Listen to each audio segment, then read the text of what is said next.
আসসালামু আলাইকুম, কেমন আছেন আপনারা? আমরা আল্লাহর রহমতে আলহামদুলিল্লাহ ভালো আছি। প্রতিদিনের মতো চলে আসলাম আর একটি নতুন ভিডিও ব্লগ নিয়ে আপনাদের মাঝে। যদি ভিডিওটি ভালো লেগে থাকে তাহলে লাইক করে দেবেন।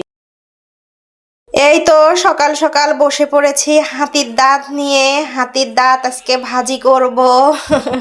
কেউ কিছু মনে করবেন না, আমি আসলে এমনিতেই বললাম। হাতির দাঁত না, আসলে মূলা।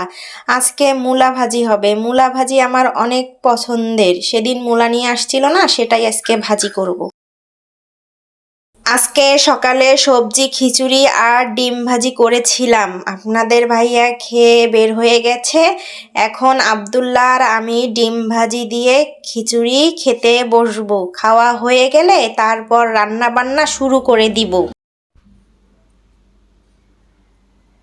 এই যে আমার গরম গরম খিচুড়ি।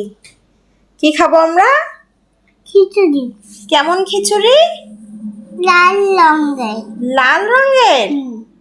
বলো গরম গরম। গরম গরম। তো যাই হোক, আমাদের খাওয়া শেষ হয়ে গেছে। এখন এই তো রান্না বসিয়ে দিয়েছি।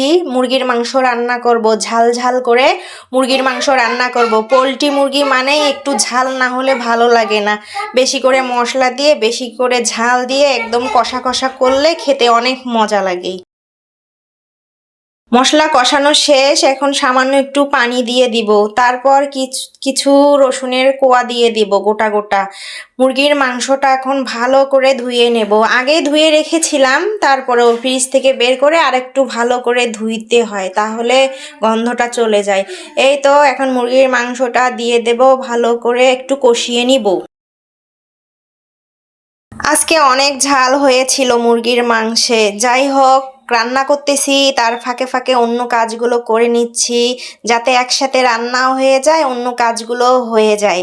তারপর আবার গোসল আছে, আব্দুল্লার গোসল আছে, কাপড় কাচতে হয়, নামাজ কালাম পড়তে হয়, কাপড় বাহিরে দিতে হয়, আব্দুল্লাহকে ভাত খাওয়াই দিতে হয়, ওকে ঘুম পাড়াতে হয়, তারপর হচ্ছে আপনাদের ভাইয়াকে খেতে দিতে হয়, অনেক কাজ। এই তো মরিচ পেঁয়াজ রসুন ভেজে নিচ্ছি। এখন মূলা বেগুন ভাজি করব। মূলা বেগুনগুলো দিয়ে দিয়েছি, সঙ্গে হলুদের গুঁড়া দিয়ে দিয়েছি, লবণ দিয়ে দিয়েছি। আমার ভাজিটা প্রায় হয়ে গেছে।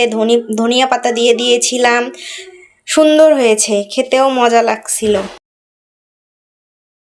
অনেকেই মূলা খায় না, মূলা পছন্দ করে না। আমাদের বাসাতেও তেমন একটা মূলা খাওয়া হয় না, কিন্তু আমার কেন জানি মূলা ভাজিটা খুবই ভালো লাগে। ভিডিওটা ভালো যদি লাগে তাহলে অবশ্যই সাবস্ক্রাইব করে দেবেন, আর যদি ভালো না লাগে তাহলে তো করার কিছু নাই।